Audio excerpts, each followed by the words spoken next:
ministry, Jupiter International, Kulukulas Busana, Chobin, Telemanusaya, God, the Kulukulo. Can we put our hands together? Sister, we can post on your table. Jesus.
ngibingelele kakhulu phakathi kwethu umama wethu umama udokotela umpostoli uJC uNyandeni ubaba wethu ngekho phakathi kwethu ngibingelele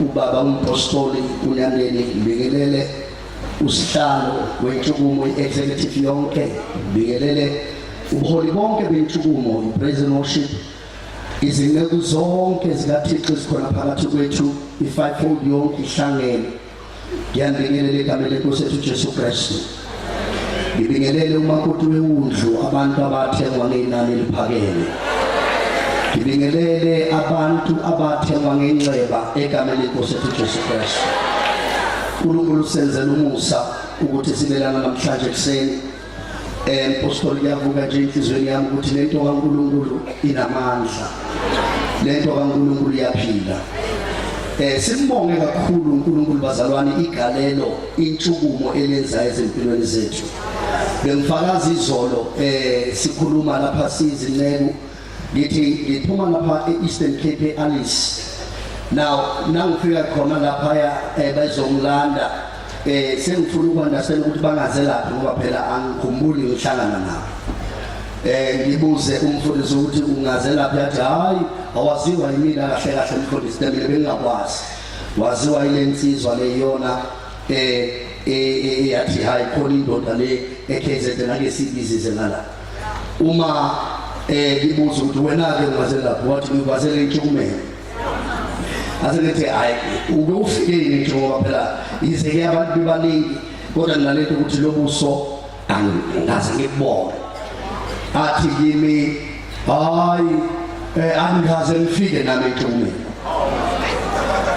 athi kodwa sihlale singamafundi lapha beFort Hare University sihlale nje sibuke intshukumo ku-YouTube so siyababonga nabazalwana abafaka lama video ku-YouTube ngoba lento kaNkulunkulu ifika naseyindaweni thina singafiki kuzona so siyambonga kakhulu uNkulunkulu umpostoli ngalombono omkhulu kangaka ukhona umyalezo nje uthi kuba complicated nje uNkulunkulu abekile inhlizweni yami kodwa ngizicela ukudlulisa ucomplicated unjalo ngiyathemba ukuthi uNkulunkulu nami ngizothi angambukele wona ngisawukhuluma ukuthi ithini into yakhe kulalento bazalwane two things ezosilekelela ukuthi lo myalezo subambe ngizocela nje abazalwane bangivule ngoba sifuna amavesi awu5 ngoba ngifuna ukubuild the case yalento uNkulunkulu ayibekile enhlizweni yami lo myalezo uNkulunkulu obekile enhlizweni yami uzokusiza ngezinto embalwa yokuqala uzokusiza ukuthi uunderstand noma uqonde ukuthi ingani uSathane engakufuni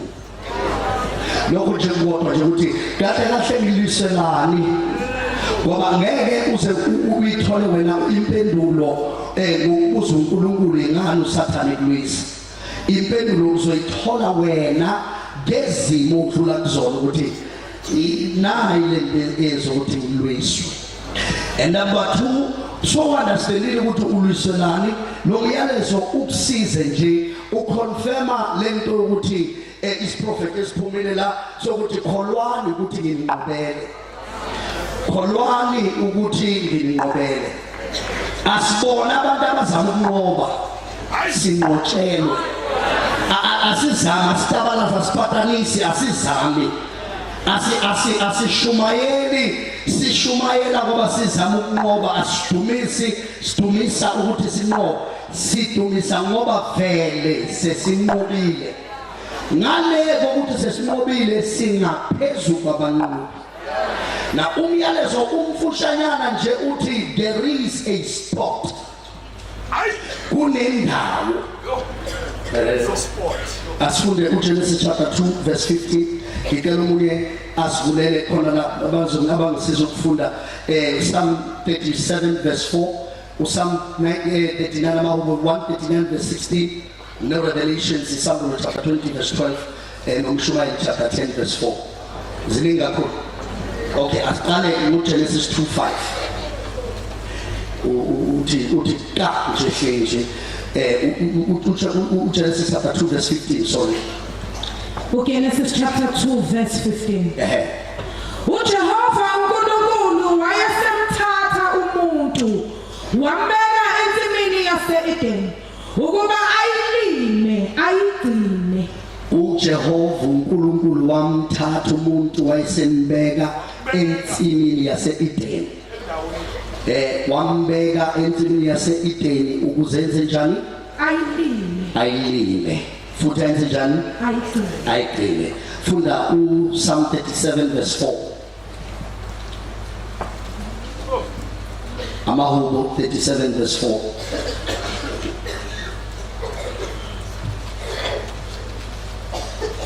Amahubo 37 verse 4. Yeah. Zithokozise ngoJehova. Yeah. Yikhona ezakukunika okufiswa inhliziyo yakho. Ukhona uphethe ngesixhosa. Sikhona isixhosa. Okay, no, it's fine. So ilungisa le ngoba lesizulu yasilimaza. Sonwabise ngokululamela uJikhoyo. Wokunika umnqweno wenhliziyo yakho. Wokunika umnqweno wenhliziyo yakho. So wokunika umnqweno wenhliziyo yakho. Lela lithi uzokunika okufiswa. Lela lithi uzokunika isifiso. Okay. Angalezi izinto ayifana. Uzokunika ukufiswa inhliziyo kusho la. Kodwa laphaya uzokunika iminqweno, kusho ukuthi uzokunikeza isifiso. Akazokunika okufiswayo inhliziyo, uzokunikeza isifiso senhliziyo. Kela sibambe lapha. Funda uPsalm 139 verse 16. Kona nje la siyakhona bazabani lingibhekezelele nje. Amahubo 139 verse 16 iphela. Verse 16. 16 iphela. Amehlo akho angibona ngiseyihlule. Amehlo wakho angibona ngiseyihlule. Zonke izinsuku zami zalotshwa encwadini yakho. Zonke izinsuku zami zonke zalotshwa kuphi? Encwadini yakho. Encwadini yakho. Funda uMshumayeli 10 verse 4. Siyafunda nje iBible study njencane. So qedwe nje. Imfushane 10 verse 4. Shumayeli 10 verse 4. Uma umoya wombusi ukuvukela ungayishiyi indawo yakho. Ngokuba ukubekezela kuvimba izono ezinkulu. Uma umoya wombusi ukuvukela ungayishiyi. Funda iverse lokugcina Revelation 20 verse 12. Yopina nje le Psalm 20 verse 12 kuphela. Ncwadi yeSambulo chapter 20 verse 12. Ngabona abafileyo abakhulu nabancane bemi phambi kwesihlalo sobukhosi. Izincwadi zavulwa nenye yavulwa. Ngeyokuphila nayabafileyo bahlulelwa ngalokho okulotshiwe ezincwadini njengokwemisebenzi yabo. uNkulunkulu akabusise ukufundwa kwezwi lakhe. Phela ke sibamba amehlo baba, izwi lakho leli, izwi lakho linguwe, izwi lakho linamandla, izwi lakho liyaphila. Nginqaba ukunika kokwamhlakanipha ekuseni, nginqaba ukunika ekwazini ukulishumayela izwi lakho, kodwa nginika kuwe moya ingcwele kaNkulunkulu ukungisebenzisela inkazimulo yakho. Abantwana bakho bangezwa ukukhuluma komuntu, kodwa bezwe iphimbo likamoya ingcwele likhuluma. Egameni lenkosi yethu Jesu Kristu.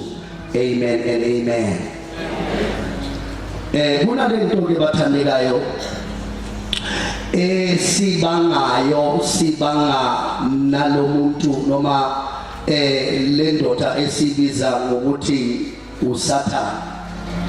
Igama lakhe elisho osiphikisayo noma omelene nathi.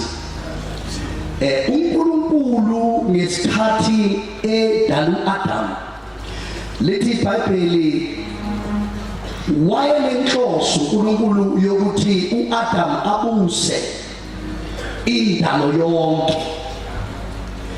Lithi iBhayibheli uma uAdam ehlele ensimini, lithi izwi uNkulunkulu wamthatha ntoqala uNkulunkulu wamthatha wavuma uAdam ukuthathwa uNkulunkulu wase uyambeka endaweni.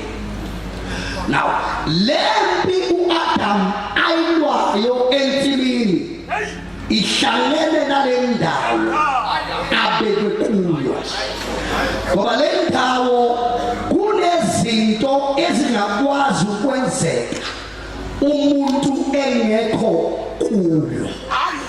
Now usathane naye bona ukuthi uAdam angikwazi ukumnyakazisa, wayesefika kulo mama okuthiwa uEva engena ezifaka yena ezideposita yena kuEva ukuze uEva naye sekhuluma noAdam, uAdam a-embrace noma amukele lesitsha asaziyo, kanti into engaphakathi akuseyona le ayaziyo, ngoba isitha sesifake ushevu kulesitsha, kodwa ngenxa yokuthanda isitsha wayidla ishevu, edla ushevu ngenxa yokuthanda isitsha, ngoba usathane naye bona ukuthi akakwazi ukudlisa ushevu, uyakwazi ukuthatha umuntu omthandayo amenze isitsha sokudlisa ushevu, wena umthathe umamukela ngokumthanda, kanti awazi ukuthi lo muntu lo izumthanda, lento engaphakathi kuyena akuseyiyona leya owayigcina, sekhona ushevu okhona. Uthe wayedla lo shevu uAdam, indalo yonke yangena enkingeni, aphela ukuthi uAdam akena wokuqala wokudla, kwadla uEva kodwa khona utho lwenzeka, kodwa mase kudla uAdam khona into eyenzeka, ngoba i-authority noma igunya lalibekwe kuye uAdam. uNkulunkulu ngesikhathi ayala uAdam wabuyala uEva ela embambeni zika-Adam engakaphumi. Now uEva ubene responsibility, uAdam ubene responsibility yokuvikela uEva kulo shevu lo. I believe uma kungenzeka ukuthi uAdam zange adle athatha isinqumo sokuthi ake silinde inkosi njengoba usudlile mngani, sizwe ukuthi izothini inkosi yaphakade nayifika. Ngiyakholwa ukuthi bengeke size sibe neproblem. Omunye wase wathi besifisa ungathi uAdam noEva bekwamashayina, ngoba bebengeke badle lesithelo esingasazi ngegama labo, bebezovele bahlabe yona le nyoka bayisike badle yona.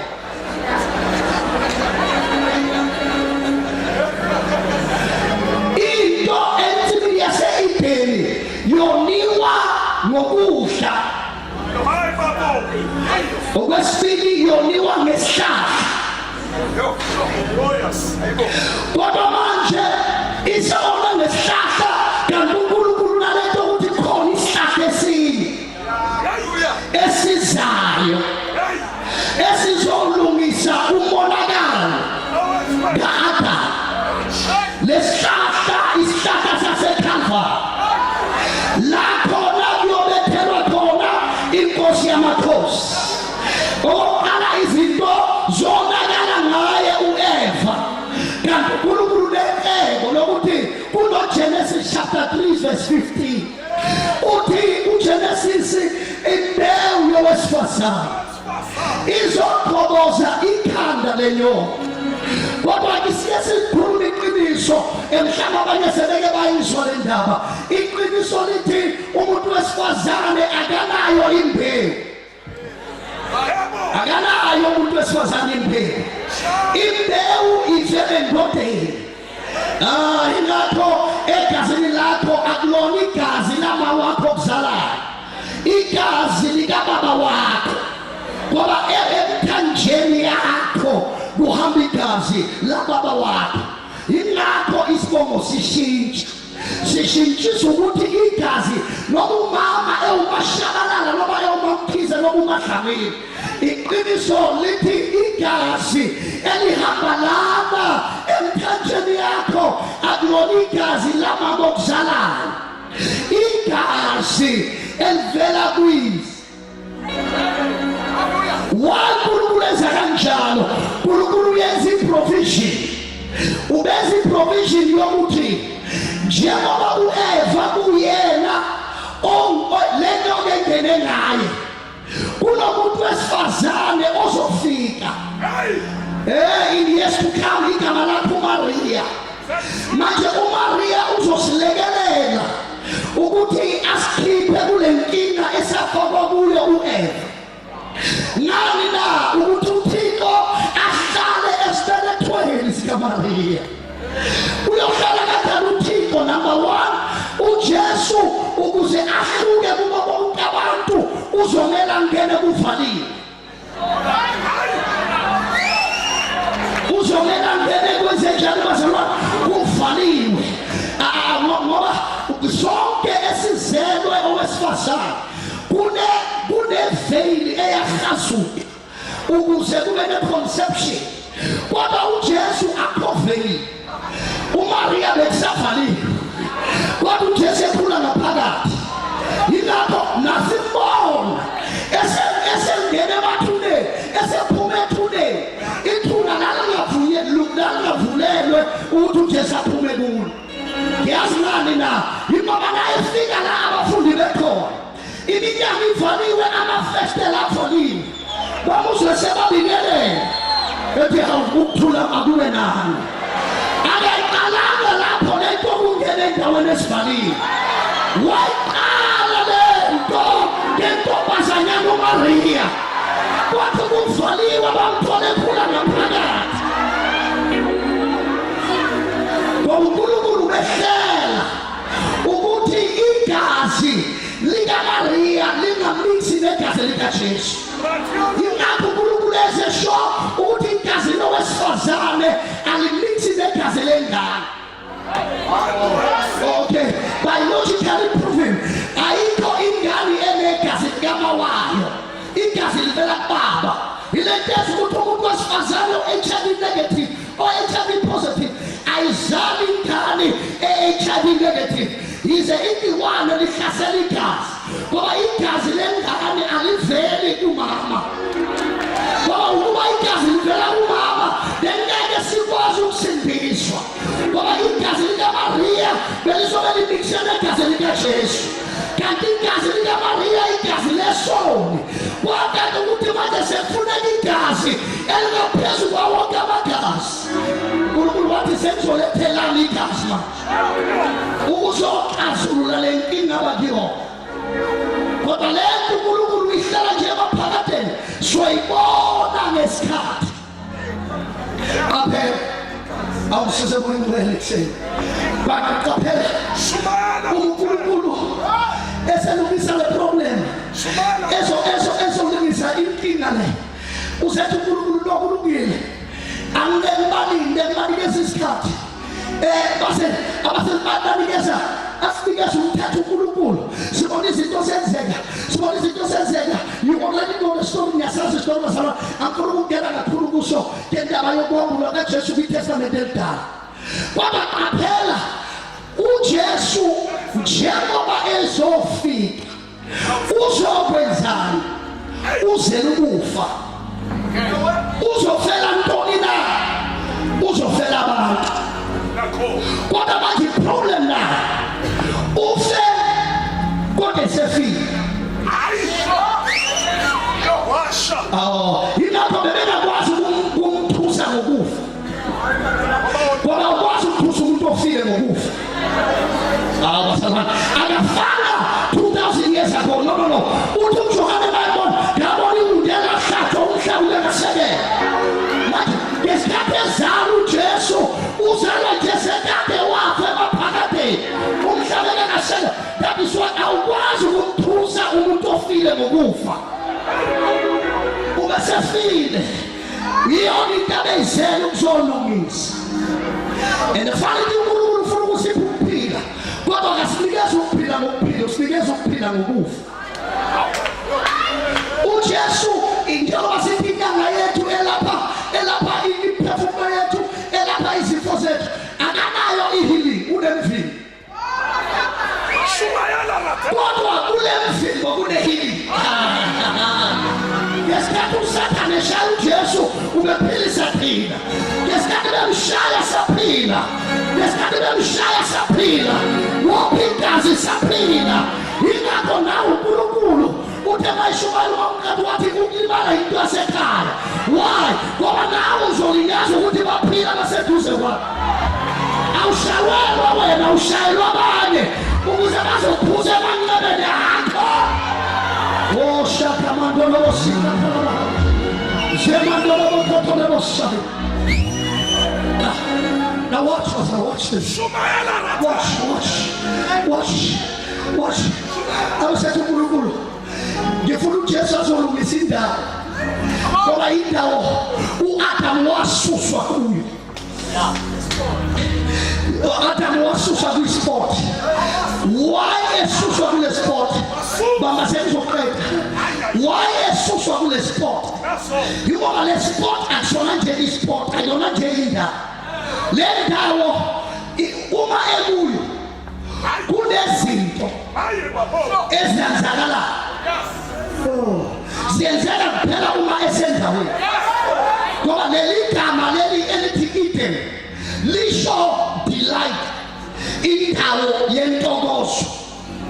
Uma uPaulo chapter 37 verse number 4 ethi uNkulunkulu zithokozise lesingisi lelo gama lithi delight elisho isport indawo. Uthela uNkulunkulu uthi uAdam wasusa endaweni kodwa wena ibasendaweni. Oh, ngisize wena. Ngoba usendaweni awuzi nama desires. Ashiwa nama desires endaweni. Okay. Listen basalwa. Endaweni awuzi nefish. Endaweni awuzi nesikhwama esikwela ifish. Ngoba uJehova akakuniki okufishwa inhliziyo, ukunikeza izifisho. uNkulunkulu ekupha ukufisa inhliziyo kusho ukuthi wena uyafisa yena besenza lento efiswa wena. Kodwa mawusendaweni awufisi lutho, uyahlala isikhwama sakho seyifisho si-empty. uJehova kube uyena ofika nezifisho, afake izifisho phakathi esikhwameni. Wena ufise lokho afisa ukuthi wena ukufisa. Hayi man. Hallelujah. Mawufika kule ndawo uqala ufise into uJehova afuna uyifise. Awuzi wena nezifiso zakho. Wena uhlala endaweni. Mawusuhlele endaweni uJehova Sabaothi kube uyena osenezifiso. Umangale usonesfiso sokushumayela.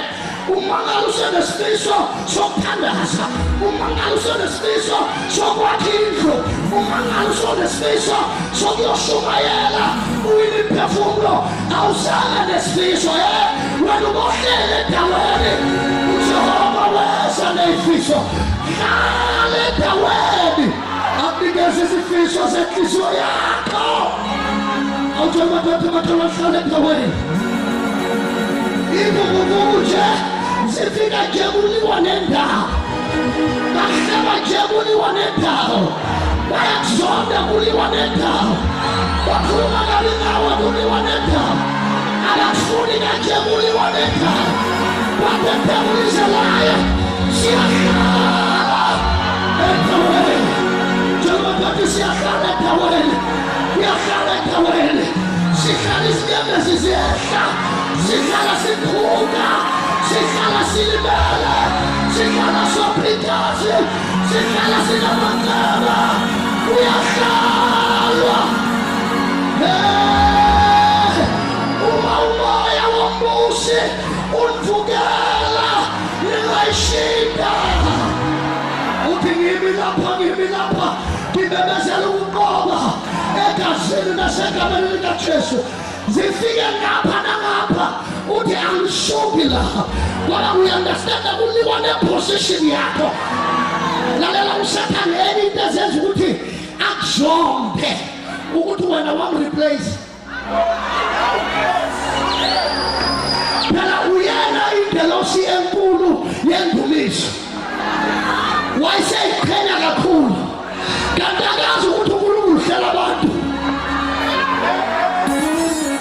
abazozidumisela yena manje njalo bayebona akafuni ngoba uthatha iposition yakhe uNkulunkulu wathatha into yakhe abayibeke kuye wayibeka kuwe njalo uSathane yilento ebezuSaul amzonda uDavid ngoba uNkulunkulu wathatha umoya abawubeke phezu kwaSawuli wawubeka kuDavid engahlali kude uDavid emakhelwane ukuze njalo uSawuli mayevuke bona uDavid akhumbule lento ibekaba phezu kwakhe nawe njalo uSathane bayebona uthi kodwa lento ibekaba phezu kwakhe lothi umbone aphatheleke bathi kodwa lento ibekaba phezu kwakhe lothi uyakhazimula uSathane aphatheleke athi lento ibekaba phezu kwakhe uthi na uphuma la uhlangane nezibonga zaze akuliwa nawe kuliwa nendawo. Somebody shout hallelujah. Kuliwa nendawo. Okwesibili ukuzondela ukuthi wena wenziwe ngomfanekiso kaThixo kanti yena ubefuna ukufana noNkulunkulu uNkulunkulu wamxosha lithi iBhayibheli wathi I will be like the Most High ngizofana noNkulunkulu ophezu konke ngizokhuphuka ngizohlala ehlalweni somkhosi lithi iBhayibheli waxoshwa wena zange ucele ukufana noSimakade kodwa ngibona ikhabinethi yezulu lithi masezele umuntu ngomfanekiso wethu asifuthi ingakho uSathane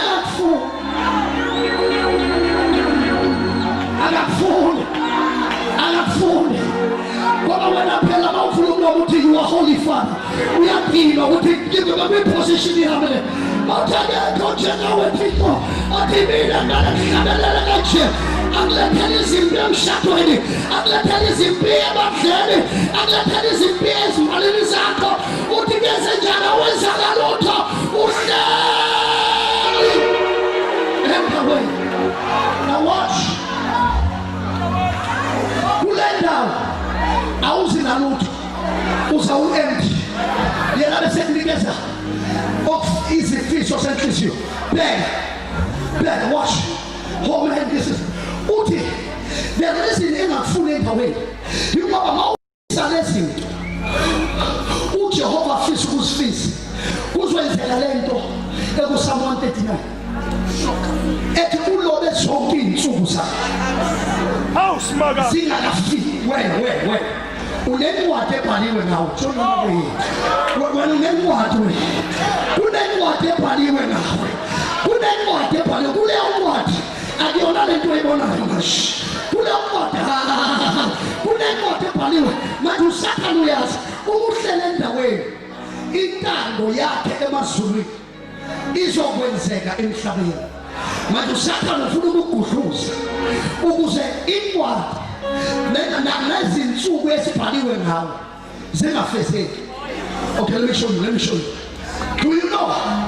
Niyazimba sama ukuthi kunabantu uNkulunkulu ngeke incwadi zakhe ngawo bebe right ku chapter 1 kodwa Simakade ku chapter 2 abase manje wena ngoba awazi uyaphusha ubafaka kwi-chapter abangekhoyo kubo yingakho bekulimaza nje ngoba basekho kule chapter we-Abrahama ube-right uloda igama lakho usengu-Abraham kodwa manje njengoba uzoba u-Abrahama uloda kule chapter ka-Abrahama akasangeni wena njengo-Abraham umzala kaLoti kodwa njengo-Abrahama ubaba wezizwe uloda kayi-understand lalela kunabantu abebe-right for la usuka khona kodwa bekho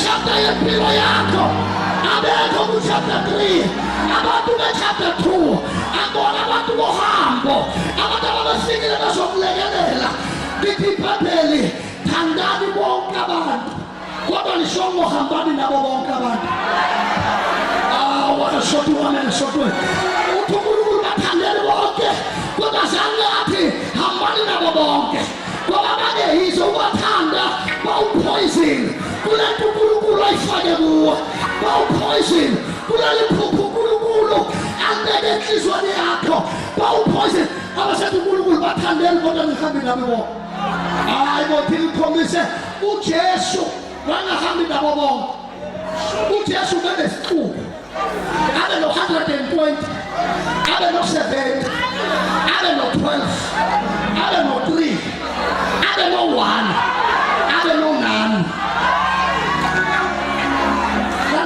yilapho bathi ke Biblia sayithe kulaba abawu-9 uthi hlalani la kulaba abathathu uthi lindani la iproblem yakho limele kanje utshela abantu bokuhlala izinto zabantu bokulinda simata yakashethele bokoso mando bobosekethele bosata ngoba abantu abahleli nabantu abalindile abafana uthi sit here kulaba abantu uthi stay here ungahambi nabantu basit here bazokuphathisa ikhanda babhedele uhambe nabantu abalindayo abahlali nje balindile ngoba izimpi zakho izimpi zabo intokozo yakho intokozo yabo ukulibala kwakho ukulibala kwabo ukushayeka kwakho ukushayeka kwabo hlala endaweni oshakaya batele bahambe tshela umakhalukhu makhelwa nitetele lo muntu nitetele lo muntu akekho kuchapter number 2 wempilo yakho akekho kuchapter number 3 wempilo yakho akekho kuchapter number 5 wempilo yakho ube right uselfile ngoba akekho right for la uyakhona nitetele hambe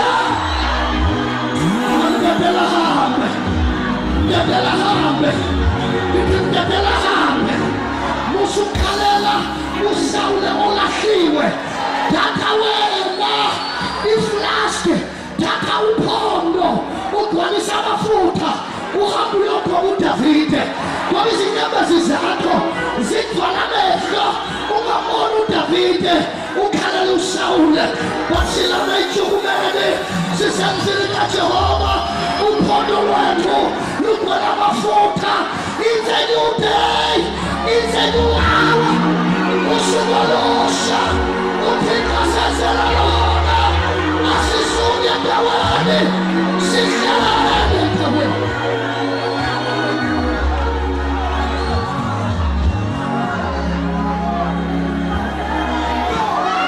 kela sukume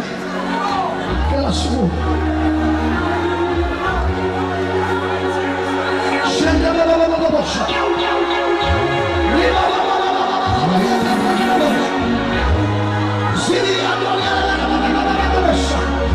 Hallelujah! Hallelujah! Hallelujah! Hallelujah! Hallelujah! Somebody shout Jesus!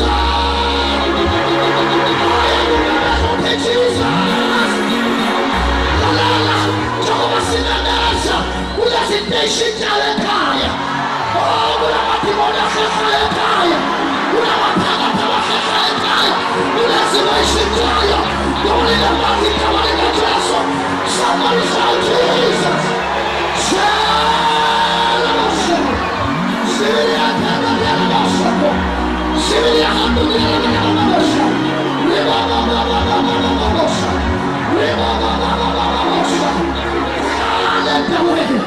Shandali la la la la la la. Uma baba riba bosako. Amuvululo mukanda se. Open your mouth and pray. Vululo mukanda se. Shima dalika mapolo sokoya. Sibilia hapenda yele makotoya. Shima bayanda na masoya. Shima baba yanda kama. Na baba yanda kama. Shama bayanda na masoya. Shima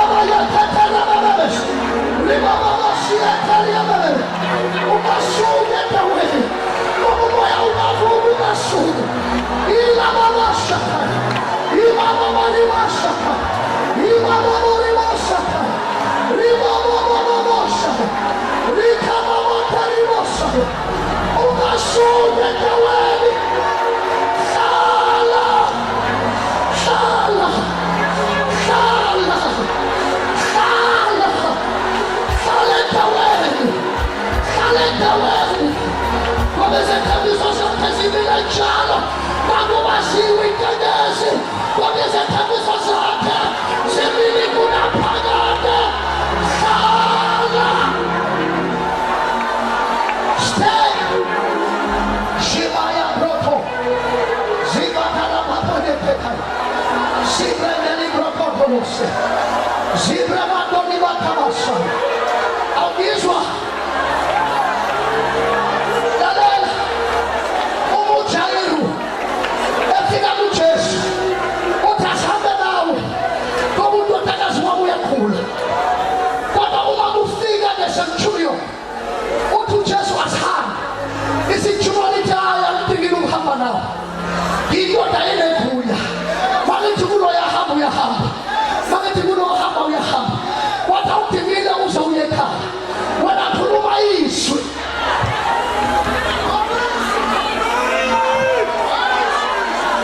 khuluma izwi, usayitshukumeni lifohle izwi lidabule edambi, lifike liyequthu lishintshe izinto, lidabule liye Eastern Cape lishintshe izinto, lidabule liye Mpumalanga, liye Gauteng, liye Free State, liye Limpopo, liye Western Cape lishintshe izinto. Thumela izwi, abaprofeti babuhan, abaprofeti bamanga, sithumela izwi sithi menenenetheke lapho isikhathi siphelile.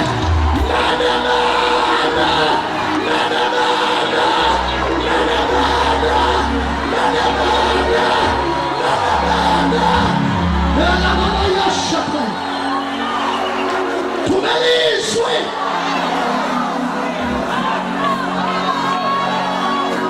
yazi izwi linamandla, izwi linamandla. Ke uhlale phansi kancane, sesiyathandaza. Ke uhlale phansi, ngicela nisukume, ngicela nihlale, ngicela nisukume.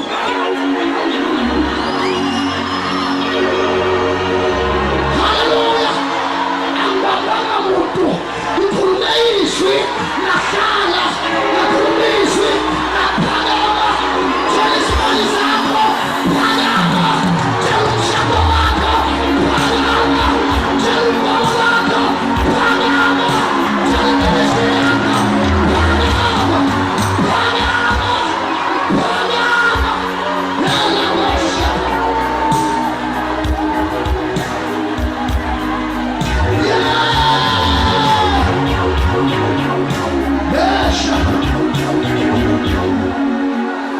Shaka.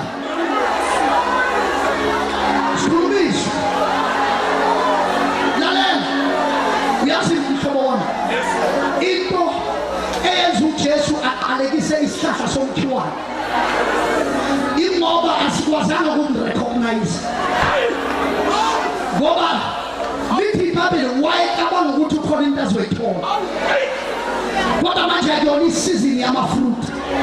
Manje uqalekiselani ngoba asikho kuyisizini yaso. Hayi ngiqalekisela ukuthi sikhulume nami. Yilapho iBhayibheli lithi uJesu wasiphendula isihlahla.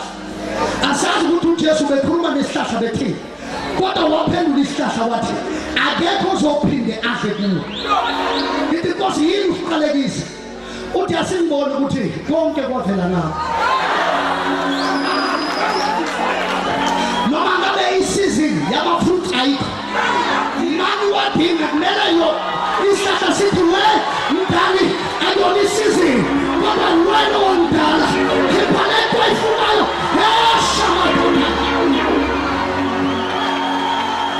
That is why uNkulunkulu engazange avuma ukuthi uJesu bamphuzisa amanzi, bamnikeza uviliki.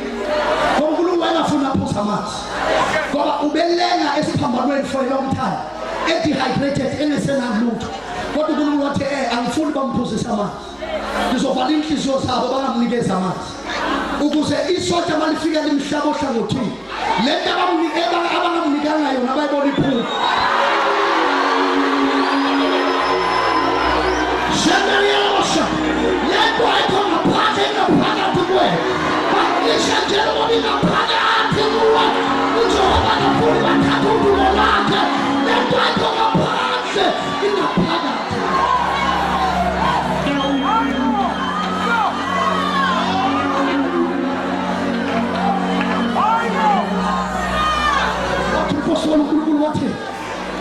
sizokwenza show abamnika amanzi bangathi hawu nawo lamanzi esimnike wona bena bathi simngishile kodwa nawo aphuma simvalela amathuba kodwa nawo uyaphumelela ayaboshakala ayaboshakala ayaboshakala ayaboshakala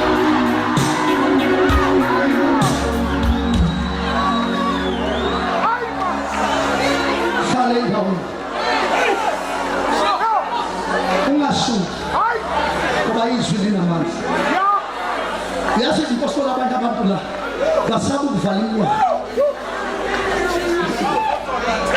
basaba ukuyivala inyama ngoba bazibuza ukuthi mangivala la ngizokwenza kanjani manje bathandazela isayini kuNkulunkulu ukuthi qala uvule omunye ngizovala lo manje ukuthi uthi angisebenzi kanjani vala lo ngizovula omunye